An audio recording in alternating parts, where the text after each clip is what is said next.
ఇక్కడ మళ్ళీ పరిణామాలు మారుతున్నాయి. కేసీఆర్ తోటి అదే ఏపీ లోపాయకార సంబంధించిన ఒక సంబంధాలు అప్డేట్ నడిచేటి. బాబురావు లైన్లో బాబురావు ఏపీ అప్డేట్స్ ఏమి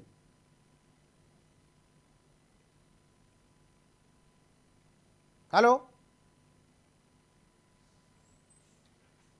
బాబురావు కూర్చొని చెప్పండి. ఏపీ అప్డేట్స్ ఏమన్నా ఎవరు ఏ పార్టీ లీడింగ్లో కనబడుతున్నది?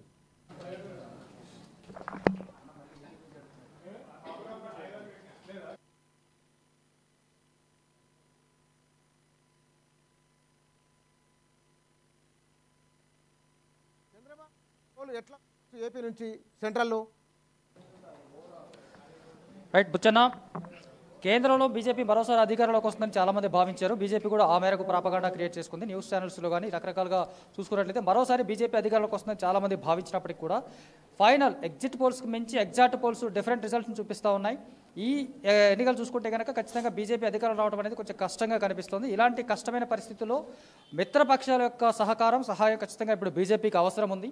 ఆ అవసరం పరంగా చూసుకుంటే భారతదేశంలో ప్రస్తుతం రెండో అతిపెద్ద పార్టీగా లేదా రెండో అతిపెద్ద ప్రాంతీయ పార్టీగా ఉన్నటువంటి తెలుగుదేశం పార్టీ సహకారం ఖచ్చితంగా బీజేపీకి అవసరమైనటువంటి పరిస్థితి ఇప్పుడు కనిపిస్తుంది. అందుకోసం ఇక్కడ చంద్రబాబు నాయుడు అత్యంత కీలకంగా కాబోతున్నాడు. ఎందుకంటే ఈయన పోటీ చేసినటువంటి స్థానాల్లో దాదాపు 15-16 స్థానాల్లో తెలుగుదేశం పార్టీ పార్లమెంటు స్థానాల్లో 15-16 పార్లమెంటు స్థానాల్లో తెలుగుదేశం పార్టీ ఇక్కడ విజయం సాధించబోతుందని ఆల్మోస్ట్ ప్రూవ్ అయిపోయింది. అలాగే ఆయన సొంతంగా కూడా సీఎంగా అసెంబ్లీలో 130కి పైగా స్థానాలు గెలవబోతున్నాడు. సో హిస్టరీలో తెలుగుదేశం పార్టీ హిస్టరీలో ఒక బిగ్గెస్ట్ విజయంగా నమోదు కాబోతోంది. ఇలాంటి తరుణంలో చంద్రబాబు మరొకసారి గతంలో ఏదైతే బీజేపీ అధికారంలో రావడానికి వాజ్పేయి గవర్నమెంట్లో ఉన్నప్పుడు వాజ్పేయి గవర్నమెంట్ అధికారంలో రావడానికి ఎంత కీలకంగా వ్యవహరించాడో చంద్రబాబు మరోసారి జాతీయ రాజకీయాల్లో ఒక హాట్ టాపిక్గా మారబోతున్నాడు అని చెప్పేసి మనకి ఇప్పుడు రాబోతున్నటువంటి ఫలితాలు ఒక సంకేతంగా మారుతూ ఉన్నాయి.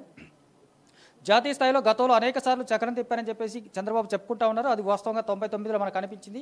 ఆ తర్వాత మళ్ళీ ఆ స్థాయిలో ఆయన జాతీయ స్థాయి రాజకీయాల్లో కనిపించలేదు. అలాంటి అవకాశం మరొకసారి చంద్రబాబు నాయుడుకి వచ్చినట్టుగా మనకి ఇప్పుడు స్పష్టంగా కనిపిస్తోంది. అయితే చంద్రబాబు నాయుడు జైలుకి వెళ్ళడానికి ఒక రకంగా బీజేపీ పార్టీ కారణమనే ఒక భావన తెలుగుదేశం పార్టీ శ్రేణుల్లో ఉంది. గతంలో జగన్ చంద్రబాబును అరెస్ట్ చేయించినప్పుడు అమిత్ షా మోదీ సపోర్ట్ లేకుండా ఆ అరెస్టు జరగదు అన్నటువంటి చర్చలు చాలా వరకు జరిగాయి. ఆ కోపము ఆవేదన ఒక రకంగా తెలుగుదేశం పార్టీలో కనిపిస్తోంది. అంచేత ఇప్పుడు మరొకసారి తెలుగుదేశం పార్టీ బీజేపీకి సపోర్ట్ చేయకూడదు అనేటువంటి శ్రేణులు కూడా భావిస్తూ ఉన్నాయి. అలాగే సెకండ్ గ్రేడ్ లీడర్స్ కూడా తెలుగుదేశం పార్టీ ఈసారి బీజేపీకి సపోర్ట్ చేయకూడదు, చంద్రబాబు నాయుడు అరెస్ట్కి ఇండైరెక్ట్గా బీజేపీ కారణం కాబట్టి అనే ఒక భావన కూడా వాళ్ళలో ఉంది. మరోవైపు ఈ ఇండియా కూటమికి కూడా తెలుగుదేశం పార్టీ నుంచి ఒక సపోర్ట్ అవసరమైనటువంటి సిచ్యువేషన్ కనిపిస్తోంది. కాబట్టి ఇప్పటికే తెలంగాణ నుంచి గతంలో తెలుగుదేశం పార్టీతో అసోసియేట్ ఉన్నటువంటి చాలా కీలకమైనటువంటి నేతలు చాలామంది ఇప్పుడు అధికారంలో ఉన్నారు. అధికారంలో ఉన్నటువంటి ఒక కీలకమైనటువంటి నాయకుడికి చంద్రబాబు నాయుడు దగ్గరికి ఒక రాయబారాన్ని పంపించేటువంటి ఏర్పాటు కేంద్రంలో ఉన్నటువంటి కాంగ్రెస్ పెద్ద కేంద్ర నాయకులు ఇప్పటికే సూచించారు. ఆ మేరకు తెలుగుదేశం పార్టీ నుంచి గతంలో పనిచేసి ఇప్పుడు తెలంగాణలో కీలకంగా ఉన్నటువంటి ఒక నాయకుడు చంద్రబాబు నాయుడు దగ్గరికి ఒక రాయబారాన్ని తీసుకెళ్లే అవకాశం కనిపిస్తూ ఉంది. ఆ మేరకు కాంగ్రెస్ అధిష్టానం నుంచి కూడా సూచనలు అందాయి. ఆ ప్రయత్నంలో ప్రస్తుతం తెలుగుదేశం నుంచి తెలంగాణ నుంచి ఒక నాయకుడు చంద్రబాబు నాయుడుతో సంప్రదింపులు జరిపే ప్రయత్నం చేస్తున్నటువంటి సమాచారం మనకు స్పష్టంగా కనిపిస్తోంది. ఒకవేళ ఇదే నిజమై ఒక చంద్రబాబు నాయుడు ఇండియా కూటమికి సపోర్ట్ చేస్తే కనుక దేశ రాజకీయాల్లో కూడా ఒక కీలకమైనటువంటి పరిణామం చోటు చేసుకుంటుంది.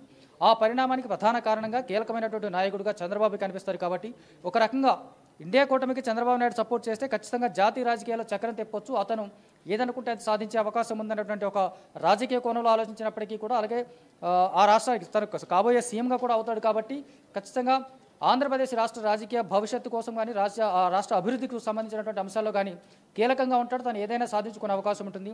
అది ఎన్డీఏ కూటమికి వెళ్తే అంత పెద్దగా సాధ్యం కాదు అన్నటువంటి భావన కూడా తెలుగుదేశం పార్టీ శ్రేణుల్లో కనిపిస్తుంది. కాబట్టి రేపటి రోజున ఇండియా కూటమికి అధికారంలోకి రావాలన్నా ఎన్డీఏ కూటమి అధికారంలోకి రావాలన్నా కూడా ఖచ్చితంగా తెలుగుదేశం పార్టీ అనేది ఒక సెంటర్ పాయింట్గా మారిపోతుంది. ఆ సెంటర్ పాయింట్ని పవర్ పాయింట్గా ఉపయోగించుకొని చంద్రబాబు నాయుడు సరైన నిర్ణయం తీసుకుంటే కనుక ఆయన నిర్ణయం మేరకే కేంద్రంలో ఏదో ఒక పార్టీ అధికారంలోకి వచ్చే సూచనలు కనిపిస్తూ ఉన్నాయి.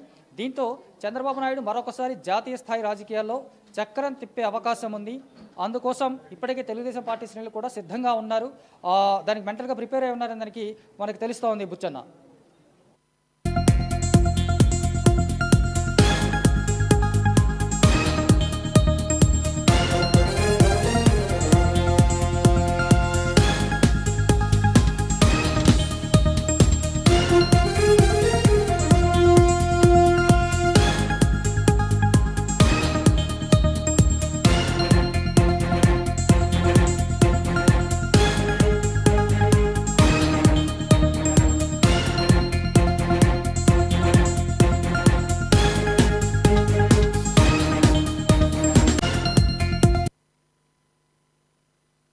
కానీ ట్రెండ్స్ చూస్తే ఇప్పుడు